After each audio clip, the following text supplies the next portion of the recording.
It's that very they good. move. Mamma, thank And you. so those type of swings, like at the fair or Six Flags, those are going to be a great example of centrifugal force at work. And then a regular swing set or like a tree swing or something like that that's just going back and forth would be a great example of harmonic motion.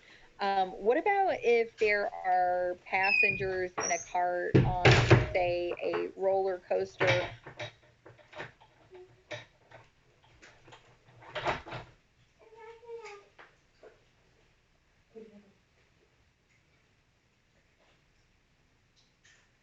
Type of motion is that when you've got passengers in a cart on just a simple roller coaster? Think of, I don't know if any of you have been to Six Flags here in Arlington, but like the Mine Train or something like that when I say a simple little roller coaster, or the Judge Roy Scream. Is that rotational motion, harmonic motion, or translational motion?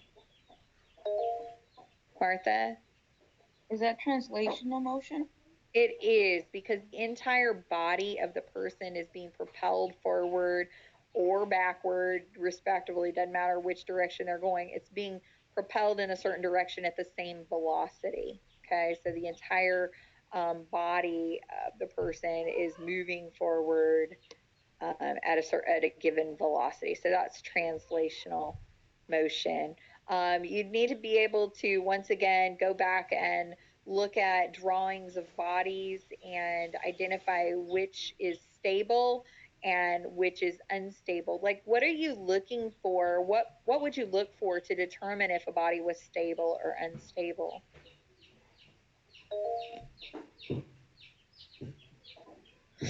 Martha?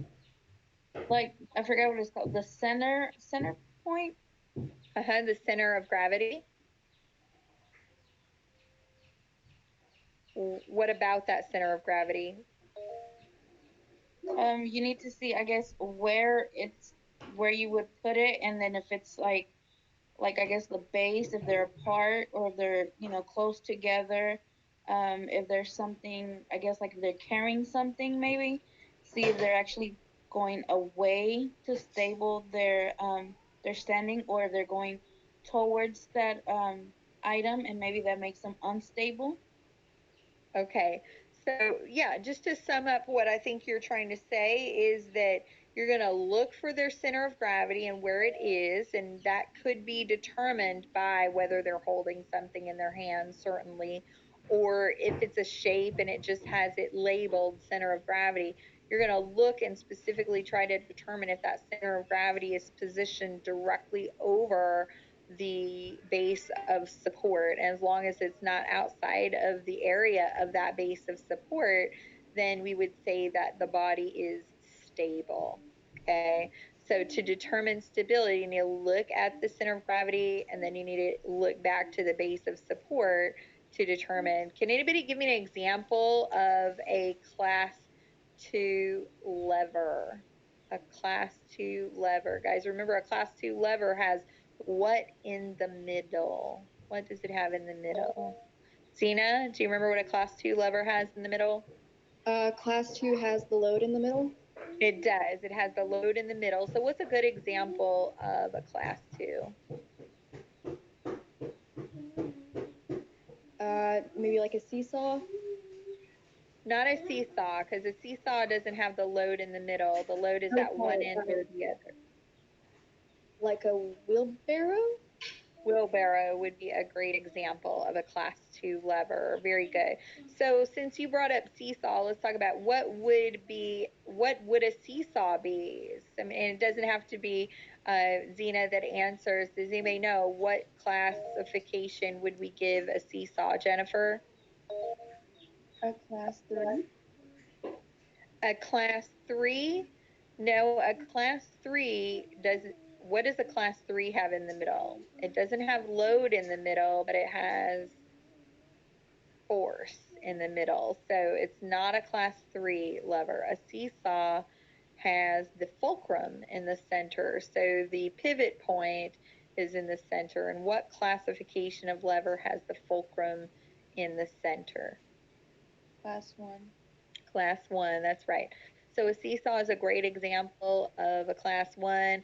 What is an example of a class 3? Can anybody think of an example of a class 3 lever? Christopher?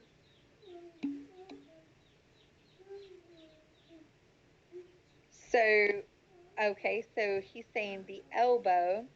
So remember, the elbow looked like it had the, uh, it was a little confusing because it appeared to have the fulcrum in the center, but it actually doesn't, because we look at the attachment of the bicep to the forearm, and so it truly has the force situated in between the load and the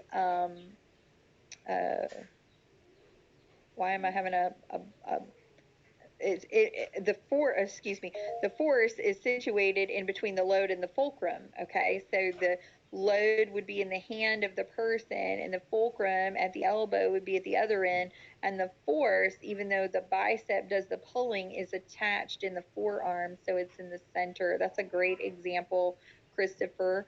Anybody think of another example of a class 3? Think back to your lab that you did whereby you had to use certain things from your kitchen tools, or in your home. Martha, can you think of an example? Was it a can opener? No, not a can opener. I'm thinking specifically of, um, so the can opener, if we're thinking of the same type of can opener, has a, you know, it has the effort or force on one of the ends because you're lifting up and poking it into the can. I'm thinking of the something that you would pinch. Um, the tongs, like when you're cooking, or the Yes. what? I was also confused. The scissors, would that be a level 3 or is that a level 2? So I was So a little confused on that one. scissors. Let's think about that. So scissors crisscross in the middle, and they have their pivot point in the middle. That'd be the fulcrum, and then the force is at the end that you're holding. So you've got force and then the fulcrum, and then on the other end you've got whatever you're slicing through as the load. So what would that be? That would be a class 1. Okay. And now for some other examples of class 3, it would be like tongs or tweezers or even an egg slicer. No. Let me think about that one. No, not an egg slicer. An egg slicer would be an example of a class 2, because you've got an egg slicer would be the force is at one end, the egg or the load is in the middle, and then the fulcrum is at the other end. So for class 3, you've got the elbow, the tongs, the tweezers. For class 1, seesaw, scissors. Class 2, wheelbarrow, or egg slicer they just came up with. Those are some good examples. So just maybe go back and refresh on what is in the middle of each type. Remember, if you know what's in the center, you're going to be able to figure out exactly which class of lever it is. So in class 1, we've got the fulcrum in the center. In class 2, we've got the load in the center. And in class 3, we've got the force in the center. Okay? All right. What do we call an abnormal sound heard on auscultation of a vessel that's caused by turbulence? Brianna? Is it brute? It's brewy. It's a brewy. Really? Uh-huh. Very good. Very good. And what do we call the resistance that one surface has um, when it encounters or moves over another surface? What do we call that resistance? Zena? Friction. Very good. Very good. Um, what type of heat is demonstrated if you've got people, sitting around a campfire and they've got their feet up close to the fire, what type of heat may be being demonstrated there? Jenny? Radiation. Very good, very good. Radiation. Okay.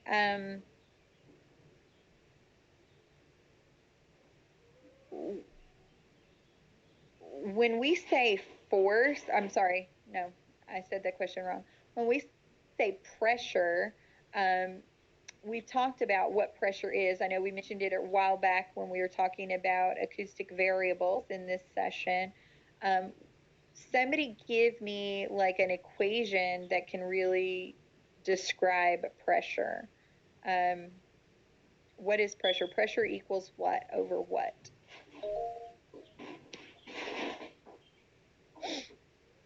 Lizette? Force over area. Very good. Pressure is equal to force over area. What about mass? Can you do the same thing for, no, not mass. Let me think back through the acoustic variables. Density. What about density? Can you do the same thing for density? Pressure is force per unit of area, and density is what per what? So what over what? Pressure is force over area, and density is what over what? Jenny?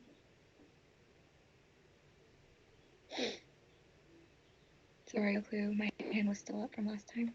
Oh, that's okay.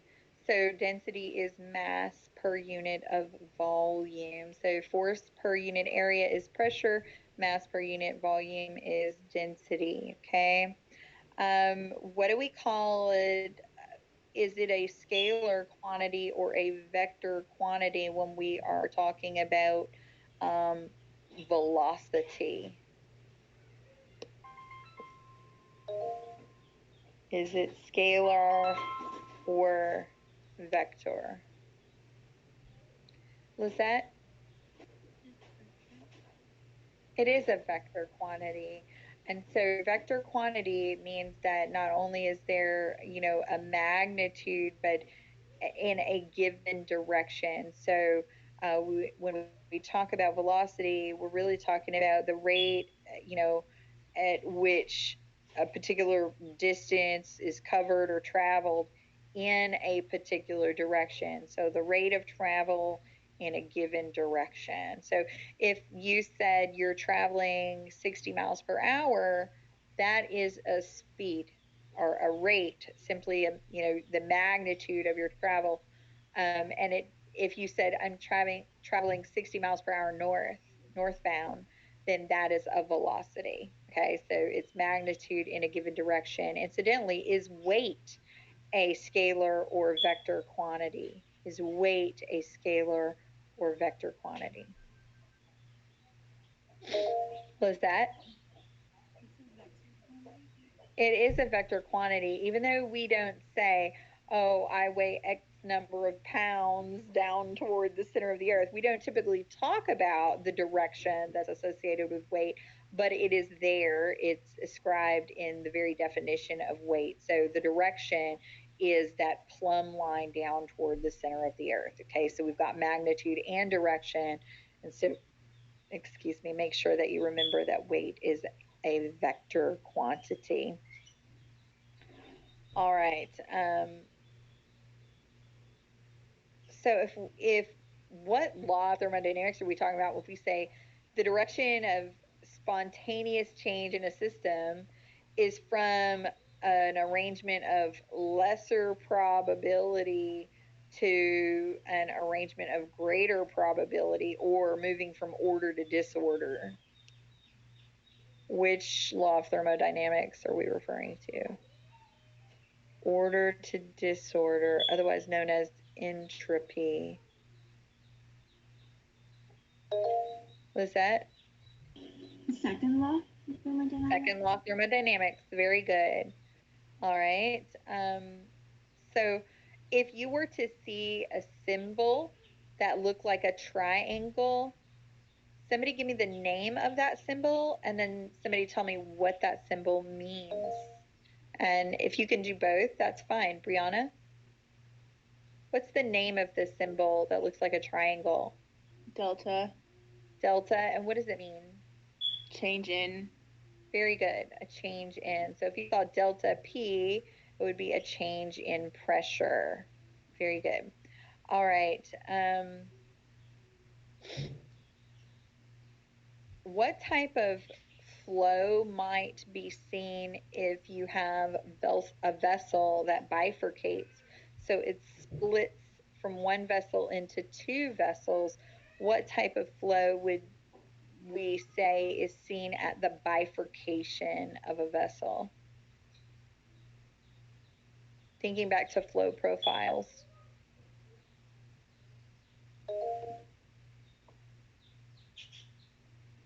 Christopher?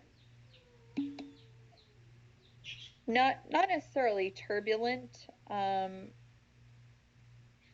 Think about traffic in particular.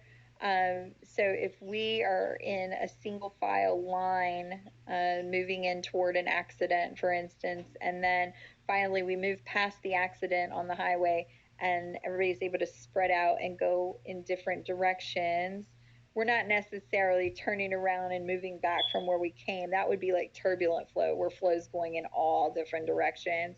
But we are not necessarily laminar in laminar flow anymore. What do we call that flow that's not turbulent but not laminar?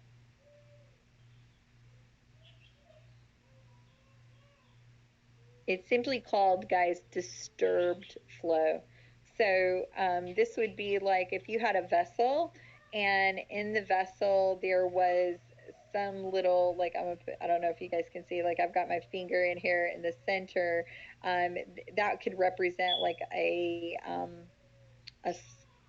some sort of, plaque in a vessel. If the plaque was very small and didn't take up a large amount of space, and you still had a pretty decent sized lumen or opening in the vessel, then all that would happen is the blood cells, as they're traveling through this vessel, they would encounter the plaque and they would just go around it, kind of like we would if we were cars on the highway.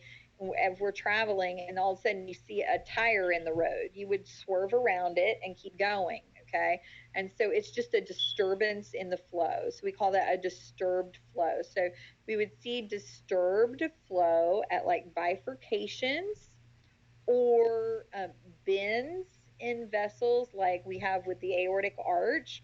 The the flow may be slightly disturbed in that it's no longer going to have the fastest flow in the center, and you've got several branches coming off of the top of the aorta, and so bends, a tortuous vessel or bends in vessels, you may have somewhat of a disturbance in the flow. We're really going to see turbulent flow when there is what is known as a stenosis of some sort. So, think about if you were watering your yard, okay, and you wanted the flow to go, out the hose. You wanted it to spray further. You might pinch the hose to make it spray further out in the yard. And what's going to happen when you pinch that hose is the flow is going to be pushing in toward that orifice of the hose. And when it comes to the stenosis where you've pinched it, it's going, everybody's, all the little water, the molecules of water are going to have to squeeze into that tight space. And so they're going to just kind of have to line up and move more quickly through the tighter area, the area of stenosis. Elizabeth, I actually can't record this session because we're directly talking about, exams and questions on exams and things like that. So I don't record this one. But I'll be happy to post like a review sheet whereby I talk about, good principles to review. I can post that to the class after my class sessions today. and make that available to everybody so that you could use the review to just make sure that you've touched on kind of all of the same aspects. Anyway, so what I was saying is that the water would move through the area of stenosis and then spray out and move further. And so when it sprays out, these eddy currents are created, or eddies, and flow moves in kind of all different directions. But then the center flow keeps going, okay? And so that would be more turbulent. So when you think of turbulent flow, that's going to be seen at beyond a stenotic area. So whether it's a stenosis in a vessel or a valve or something like that, that's when you're going to see turbulence. Okay, plug flow is another type of flow that we talked about, and plug flow will be seen not in a bifurcation, but in an anastomosis, where you have two vessels that combine into one vessel. And so that's where we might see plug flow. And plug flow is where basically all of the flow is moving forward at the same kind of stunted velocity. You didn't really have the center flow moving fastest. So that's plug flow. All right, any questions about those flow profiles? I know you will have several questions on them. Yes, Brianna? Can you go over plug flow again? Yes, so plug flow would be, and I can kind of draw it for you here on the board. Let me just put up a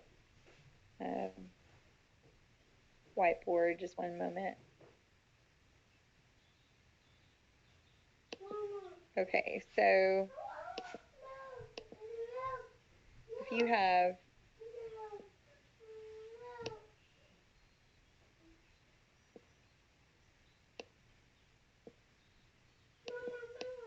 sorry, I'm drawing with a mouse.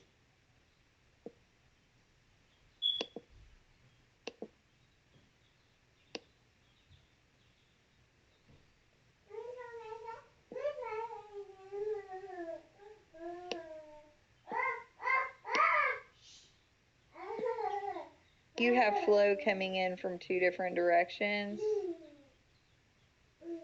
to make its way out a single vessel. This is what is known as an anastomosis, where two vessels combine, or they join together to become one.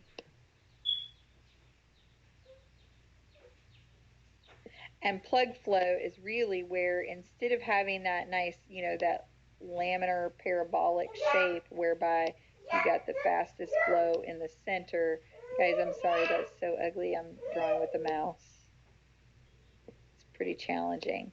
So with laminar or laminar parabolic, oh, goodness, laminar parabolic flow, you're going to have your flows toward the exterior of the vessel moving a little bit slower than the flow in the center, because of frictional forces that is experienced up against the walls. Okay, so this is normal flow. It should be moving in almost like bullet-shaped, parabolic shaped, okay?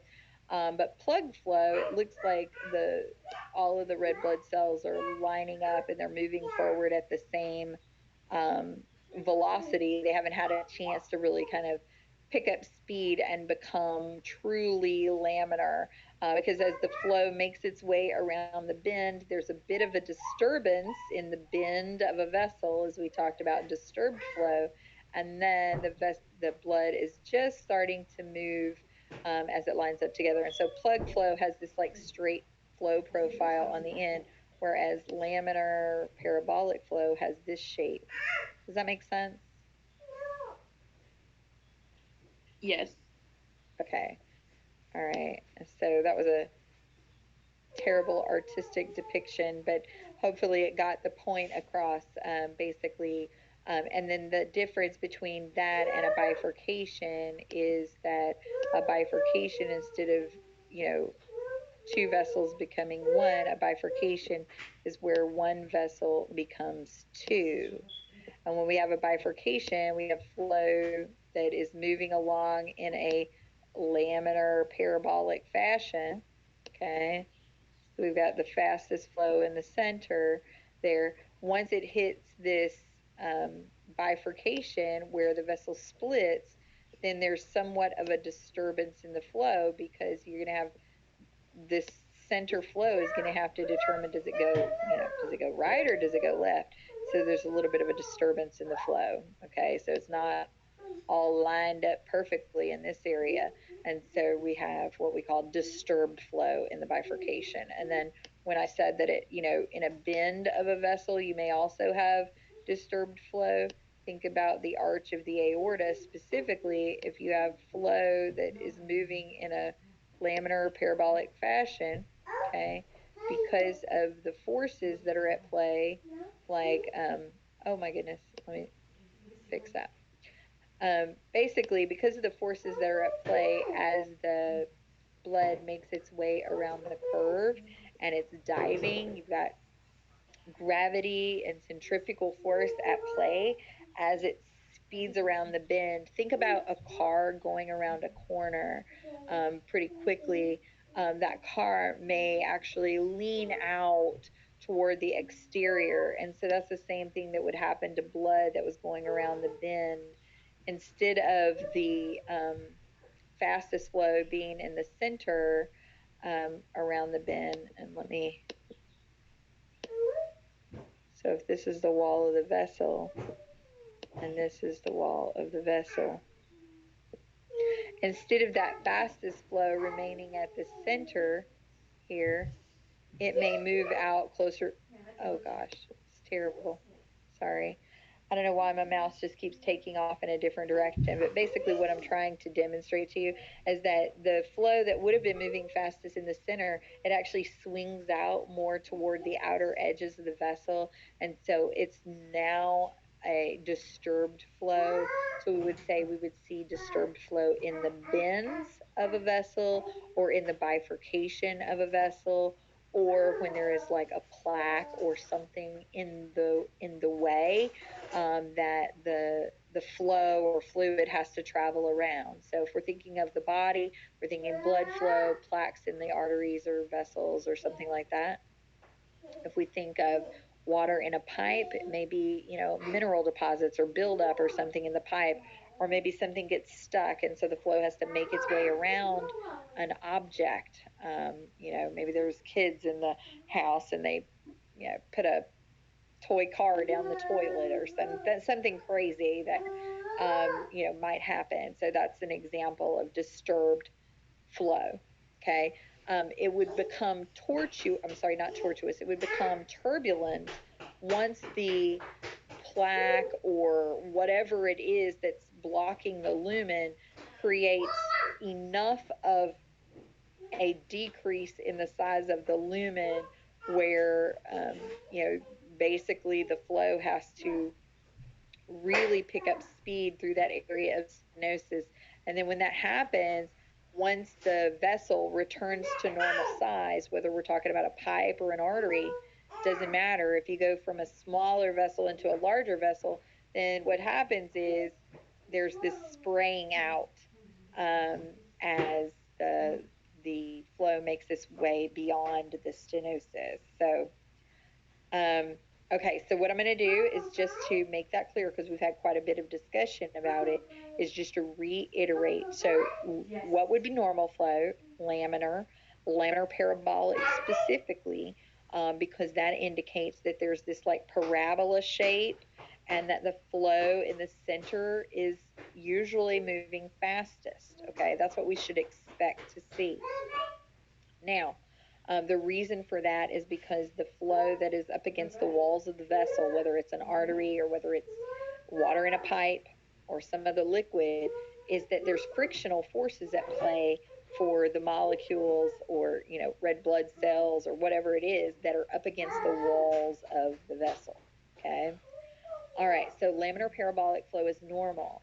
Then we have another type of flow, which is somewhat laminar in nature, but there may be one little disturbance in the flow. So instead of the flow lining up like this, in laminar parabolic flow, we've got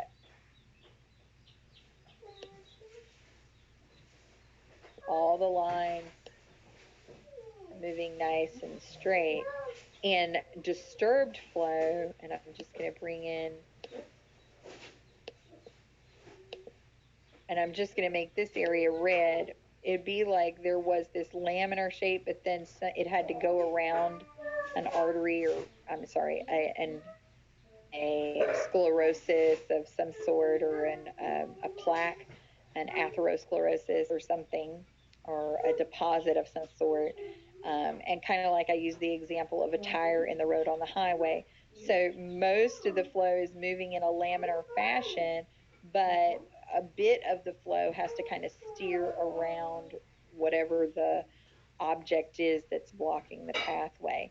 And so this type of disturbance happens when there's a plaque, or when there is a bifurcation of a vessel, or simply a widening of a vessel. There can be some disturbance in flow. Okay. When then the next type of flow would be plug flow. Plug flow is where you have two vessels, that two or more, I should say, when two or more vessels basically conjoin to become one vessel. So there's like a plug created. All the flows are coming in from their different pathways, and then they have to try to squeeze into this other area. And so it kind of slows down the velocity of flow for a minute, and that parabola shape is lost, and all of the flow is traveling at the same velocity. That's plug flow. And then we have turbulent flow. Turbulent flow is the other type of flow. And turbulent flow would be where there is a pinching or a stenosis, an abnormal narrowing of the vessel that the flow is traveling through.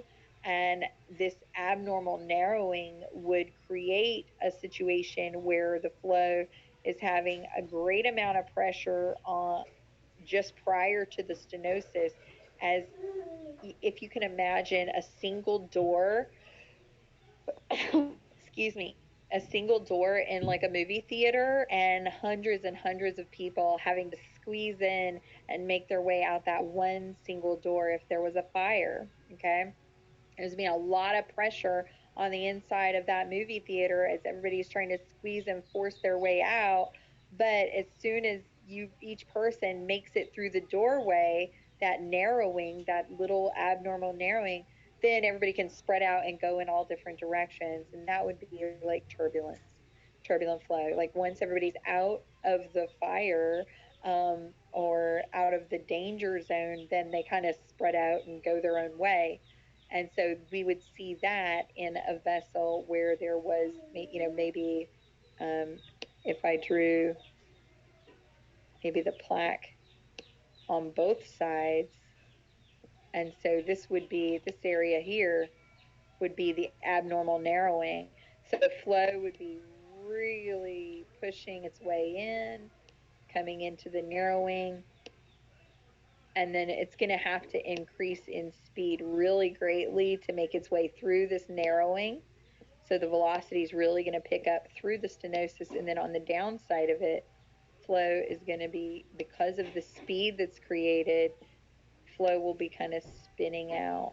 And the best example I can give is just that pinching of the water hose. If you've ever pinched the water hose to kind of make it spray further, what happens, and we kind of simulated that pinching by having you cover the spout of the water faucet in the bathroom on that one lab.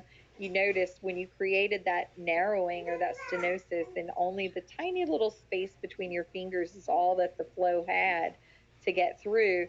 On the other side of the flow, as the water sprayed out into the sink, it kind of just sprayed out all over the place. And so that is turbulence, an example of turbulence. So hopefully that makes sense. If it doesn't and you're still struggling, feel free to give me a call, and I'll try to see if I can come up with another way to demonstrate that for you.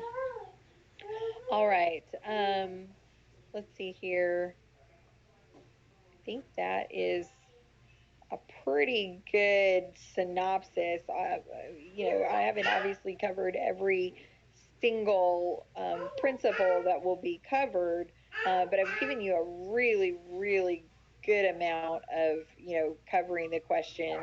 Study your terms, study your terminology that you've had throughout the semester, because there will be a good deal of terminology on the exam whereby you're asked to, match up definitions with words and things like that. So I would say study your vocabulary and study those, those different pieces of anatomy, such as the eye and the ear, whereby you could label the different parts, like labeling the ossicles or the cochlea or something like that in the ear, labeling the retina, the lens, the cornea, and all of those things that we discussed in the eye, things like that. So, are there any questions?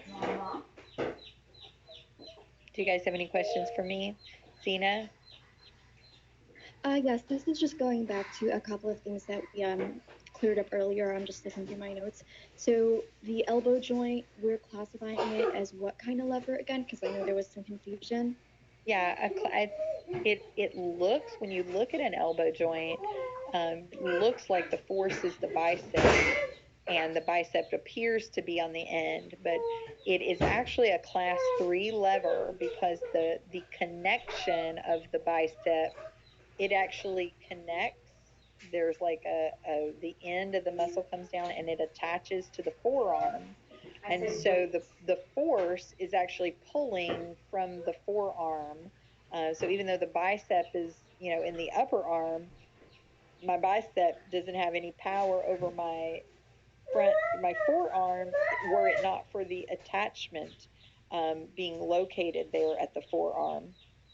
So the force is actually what's in the center. The elbow is the end, that's the fulcrum, and the hand, which is carrying the load, is the other end. So an elbow is classified as a class 3. And that one's usually confusing for some people because when they look at the image of it, it appears that the bicep is the force and that it's at the end, but you have to pay attention to where the bicep actually connects to be able to create the force and do the pulling. Okay, thank you. Another question I had was regarding the QRS complex, which we brought up earlier. So just to confirm, the QRS complex is the depolarization or the contraction of the pumping of the heart? Yes, so the QRS complex is actually the depolarization of the ventricles, okay? And that's an electrical activity, and all electrical activity has to precede mechanical function. So the contraction of the heart is actually a mechanical function that immediately follows the QRS. So the QRS complex is the depolarizing of the ventricle. So that's an electrical current that runs over the ventricle that then signals the ventricle to contract. Okay, so just to kind of clarify that. So you might say that, one might say, to be technically correct, the QRS complex is not contraction. It signals contraction of the ventricle. Okay, it's the signal for the ventricle to contract. Okay, that makes sense. And then my last question was regarding, we were talking about the bifurcating vessels, is that correct? Yes. And we said that the type of flow that's in bifurcating vessels, is it, I kind of missed that part, is it Disturbed. turbulent? Is it, oh, so, okay, No, disturbed, which is in, kind of in the middle, right? Yes, yes. It's like, it's not bad enough to create turbulence. Got it. So, and I always think about it in reference to traffic. So it's disturbed flow. So if you think of laminar flow, like everybody's traveling in their lanes on the highway, and then the disturbance would be like, okay, we're finally able to spread out and we've got more than one lane that we can travel because we're beyond the accident. And so then instead of everybody traveling in one lane, we kind of start crossing over lanes to spread out. That's kind of what happens in a bifurcation. The little red blood cells aren't traveling in their own little line, their little single file lines anymore, traveling real laminarly. They spread out and branch off in different directions. So we call that disturbed flow. Okay, and then so for turbulent, if you were to like see it in an image, it's so disturbed doesn't look as bad as turbulent, and turbulent is, like you said, things going in all directions. Yes, so notice this thing that I have drawn on the whiteboard right now. on the right-hand side, you see how there are those little curly cues at the end? So instead of the blood flow continuing to travel forward, it's traveling forward and then toward the wall and then backward and then back toward forward. So blood's traveling in all different directions. So the difference between turbulence and disturbed is we're still getting this net forward flow effect. In disturbed flow, in turbulent flow rather, it's like chaos of flow. Okay, got it. Thank you. Like turbulent flow, if we had to go back to our traffic scenario, would be a pile up, a car accident. You got cars moving in all directions around the lanes, nothing's in order. That's turbulence. And disturbed flow would be somebody lost a tire, had a blowout on the highway, and there's a gator tail, one of those pieces of tire laying in the highway, and people, as they come up to it, they swerve around it. That's disturbance of flow. But turbulent flow would be like, now there's a car wreck, and we're not having the same forward motion. We're moving in all different directions. Okay. Just to kind of give you a word picture. Okay, that makes a lot more sense. Thank you. Okay, you're welcome.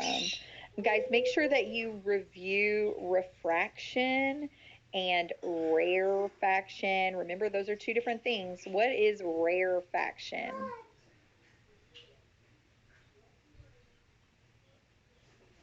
Versus refraction. Somebody compare those things for me. They kind of look the same, and if you read too quickly, you might think that they're the same word. But one is R-A-R-E, faction, rarefaction, and one is refraction, R-E-F-R-A-C-T-I-O-N. What's the difference between rarefaction and refraction? Lisette? Refraction is like when a wave passes through a medium and kind of expands instead of going straight. And rarefaction, this is when the waves between particles kind of like move further apart. So the opposite of compression. Exactly. No, that's 100% correct. So to reiterate what Lisette just said, a rarefaction is when it's the low pressure, low density component of the wave. It is opposite of a compression, okay? And refraction is when there is a change in the direction of sound as it crosses an interface or boundary.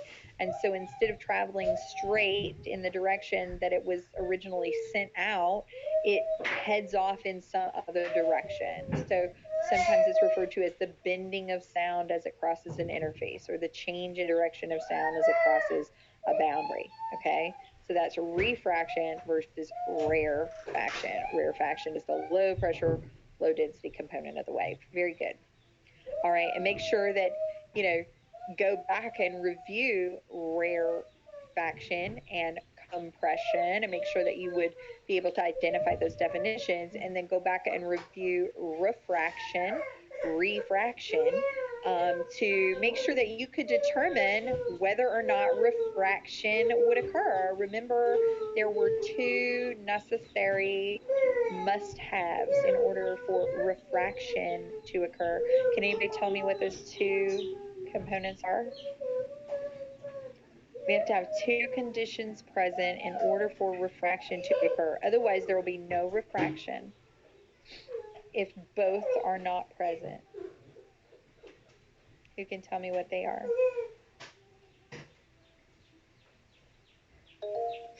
Lisette? Two things that must happen is that the medium must have equal size of subdivision of speed. Yes. The wave has to be like minuscule angle. Right.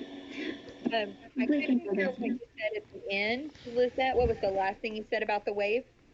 It has to be like an oblique angle of the Yes, exactly right. So there must be oblique incident angle, and there has to be differing propagation speeds between the two media. So when we talk about sound crossing a boundary, that boundary is between two different media, okay?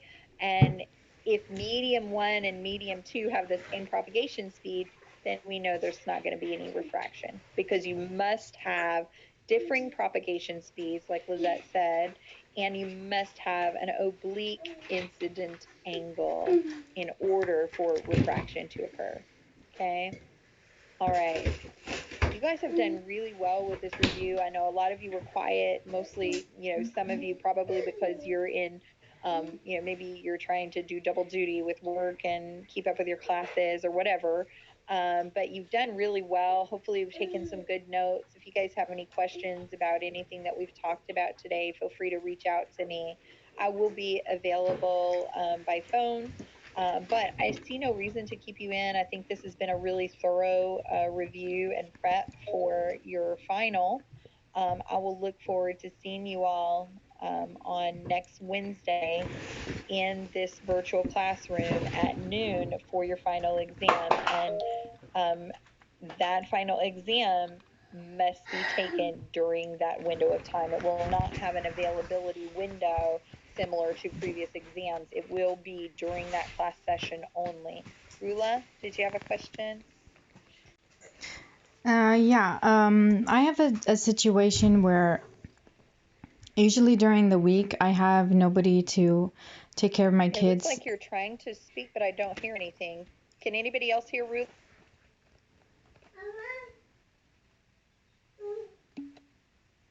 No? Okay. Hello?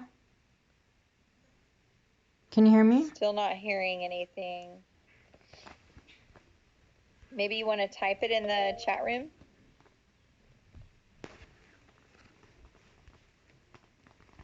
We'll wait and give you a moment to type your question in the chat room. Go ahead. I thought I saw somebody else raise their hand. Martha, did you raise your hand? It may have been an accident, but did you have a question? Go ahead.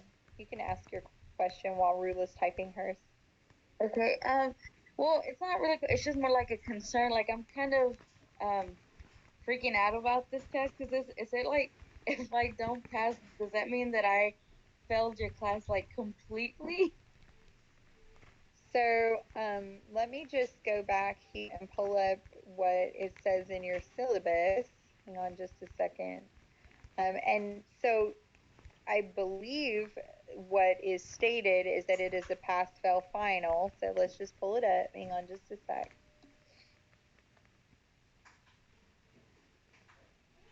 And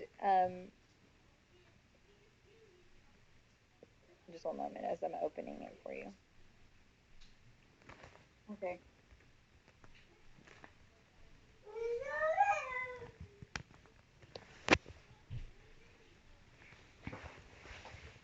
So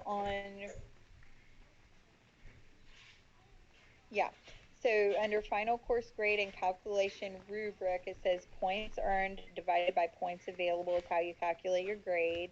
Students who have more than 2 days absence will earn a failing grade for the course unless extenuating circumstances apply. Well, you just would have had to not be turning in any of your weekly instructions and stuff because we really stepped away from all of the in-person classes. I think we had 1 or 2 meetings after the college asked for the change. So that probably won't impact anyone. But students who do not pass the comprehensive final will earn a failing grade for the course. And the reason for that is, and let me see if I can kind of help calm your nerves about it, is because you're going into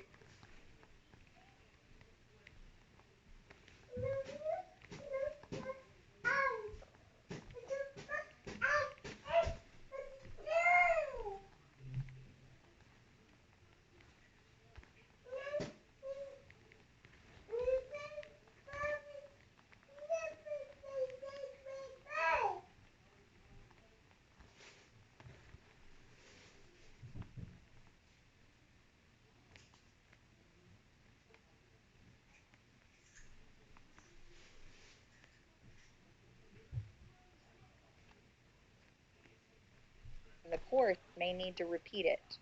And so otherwise, if you couldn't get a 70% coming out of this course, I can tell you, at least for sonography, you will have a real struggle getting through those courses. And so that's really the reason for that. It is, but what should calm you is that you've really already seen all of the material.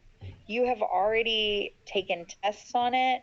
You've already done assignments on it. I'm not going to attempt to throw you any curveballs. I'm going to be asking you, just like in this review session, about all of the same things that we've talked about all semester or that you've been tested on already. So I would say a really good thing for you to do would be to review, especially any questions that you had missed on exams. And what I can do is I can, I believe I may be able to remove respondus from your exams that have been taken. Let me look into that and see. If I can, then that may open it up for you to be able to go back in and review your previous exams. And I think that'd be a good study tool for you, and especially to pay attention to questions that you missed and figure out why you missed them. So if you see that you got a wrong answer on it, maybe go specifically back to your textbook and figure out, okay, what did I miss? You know, and if you can't figure it out on your own, pick up the phone and give me a call. I don't mind talking about different principles with you. But there aren't going to be any big surprises on this exam. So if you've been doing your coursework and if you've been passing those exams, you shouldn't even fret, because if you get a 69.5% on this exam, I consider that a passing grade, because I would round that to a 70. Okay. Yeah, 'cause I mean, like my first, I guess like the first two, I'm gonna say first 2-3 tests, like, you know, I was kind of getting, you know, situated with everything and the kids being at home and, you know, teaching it. So those, especially, I think it's like the first 3, I mean, other than, you know, the what is it called, the orientation, that, you know, that doesn't count. But the first 3 main quizzes, like I did not do so good on those because, you know, I was just all over the place. So I know you would for sure. So you would benefit from re-looking at them? Yes, because those were not my best at all.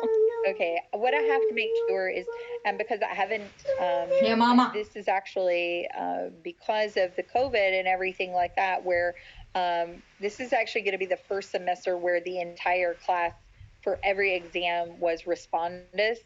I just need to verify. I think I can pull respondus off after the fact. So I don't mind doing that for any exam where I see that the whole class has taken it and it's closed and it's no longer available. And so what I'll do is when we get off of class, I will go into like the first exam and try to take it off. And if it's successful, I'll go ahead and text you, I'll put out an announcement in the class, which will be posted on the announcements page, and it should email you to whatever email address you have connected with eCampus and let you know which exams I'm able to open for you. And what you can do then is once they're open, you can review and go down and look and see which ones you specifically didn't get right. And now it will show you, I believe, what answer you submitted, but it won't show you what all of the choices were. So use it as a tool to say, okay, looking at this question, okay, this is what I thought, and then go back to your textbook and figure out what should the answer have been. Okay, so it's not going to give you all of the right answers, but if you got an answer right, you'll know what that was right. If you got it wrong, you'll have to go back to the book and figure out why did you get it wrong, or what should the answer have been. And so I think it can be a good study tool for you. I'll do that as soon as we get off of class. Yeah, I think that would help because that would also, you know, kind of like make me go back into the book and see, you know, where it is that I'm struggling. I can like review it a little bit better. Even if it doesn't give me the correct answer, it gives me a chance to like actually go through what I've missed and, you know, get like a better understanding on it. Okay, okay, awesome. So, Rula, I see your question there. What I want you to do is just give me a call outside of class, and we will discuss, what your question is, because that's really more of an individual thing than something that impacts the whole class. Okay? All right, guys. Does anybody else have a question? All right. And Rula, if you could just maybe contact me today, and if you could do so before 4 o'clock, because I will go into another class at 4 o'clock and be reviewing with them in preparation for their final as well. If today before 4 doesn't work out for you, you certainly could contact me after 7. All right. Just once again, I just want to say you guys have done a good job just sticking with it and doing what was needed, rolling with the punches. I know there have been quite a few, and I probably don't even have an idea on exactly how many punches you've experienced through this semester because you're probably all juggling things like we've had. I've lost family members during this semester and had individuals in the hospital who I'm responsible to care for and all sorts of things. So I know that's been going on in my life. You guys have experienced things as well. And so I just want to say, that's one of the things that I want you to really just concentrate on. You've done really well. You've gotten this far. There's not going to be any big surprises on the final. So don't let that pass-fail thing be a scary issue. Just review well, review your notes, review your assignments as far as your, your definitions and things. Make sure you're familiar with the terms again, especially I would say go back and review those ones that you haven't had in the near, the most recent ones. Maybe you don't necessarily have to review those as much as maybe the ones that were way back at the beginning of the course that maybe you've forgotten about a little bit. And so, try to be strategic on the way that you study. But guys, people get through this exam every year, and although it changes slightly, it's still the same principles. The questions may change just a little bit. And when I say the questions may change, like the example with the cardiac circulation, it's the same question, but there may be a different starting point. And so, or maybe a question was previously a true-false question and it becomes a multiple choice or something like that. So it's going to be the same principles that you're being tested on. And so if you're comfortable with those principles, and if you feel you did, strongly and did pretty well today in the review, you're in a good situation going into that final exam. If there is something that is going on with you, I would prompt you to please get in contact with me before the day of the final. Okay,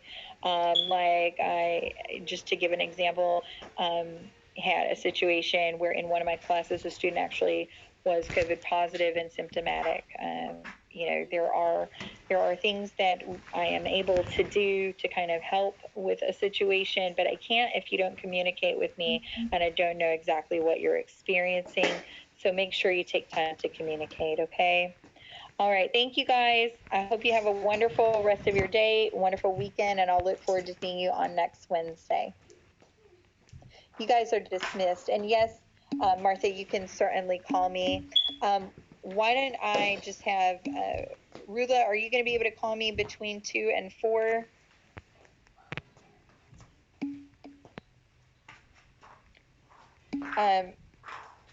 Martha, maybe if you could call me after 7. That way I won't be on the phone with one of you and one of you not be able to get through. So Martha, absolutely give me a call this afternoon. Yes, after 7. Thank you. Okay, bye-bye.